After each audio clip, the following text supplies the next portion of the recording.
waxaa garoonka diyaaradaha caalamiga ah ee Garaad Wiilwaal ee magaalada Jigjiga lagu soo dhaweeyay isla markaana ka soo degay fanaanka caanka ee Armaanta iyadoo fanaankaasi caanka ay garoonkaasi si heer sare ugu soo dhaweeyeen mas'uuliyiin sare oo ka tirsan xukuumadda dawladda deegaanka Soomaalida ee Itoobiya. Faalada warkanna waxay noo haya wariyaheena Faarax Cabdi oo kamid ahaa wariyaasha ku soo dhaweeyay garoonkaasi diyaaradda fanaankaasi caanka.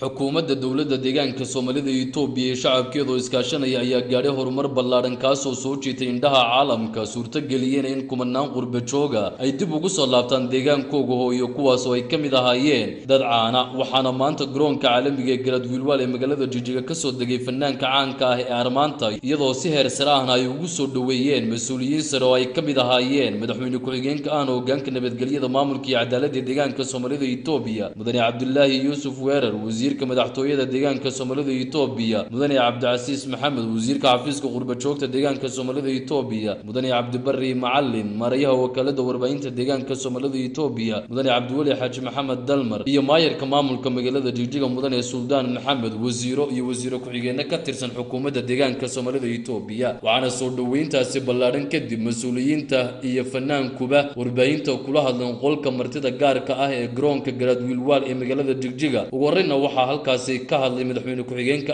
hoggaanka nabadgelyada maamulka iyo cadaaladda deegaanka Soomaalida ee Itoobiya mudane Cabdullaahi Yuusuf Weerar isagoo sheegay in ka xukuumad ahaan ay aad ugu faraxsan yihiin imaatinka fanaankan caanka ah deegaankiisa hooyo isla markaasina si galgacal ay u soo dhaweynayaan isagoo dhanka kalena madaxweyne ku-xigeenku sheegay in dhalinta deegaanka u dhalatay ku dhaqan qurbuhu ay waqtigani ka qaadanayaan kaalin muhiim ah geedi socodka horumarka deegaanka waxaan ku faraxsanahay inaan soo dhaweyno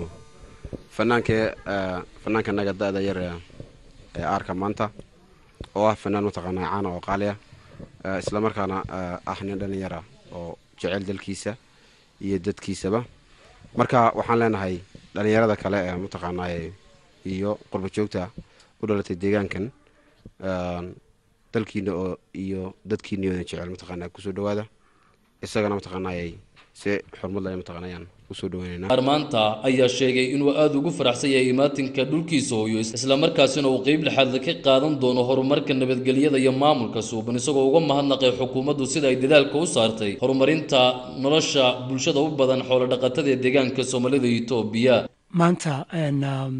dareenkan dareensanahay ma soo koobi karo waxaan nin magaalada ku dhashay oo dadkiisii hooyaday kulli magaaladan ay ka yimaadeen qof magaaladiisii sida loogu soo dhaweeyey oo loogu sharfay nabadna ku soo noqday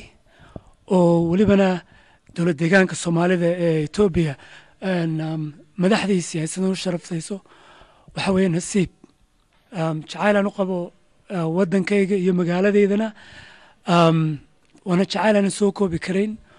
oo maanta qiiro weyn iga keenay mana soo koobi karo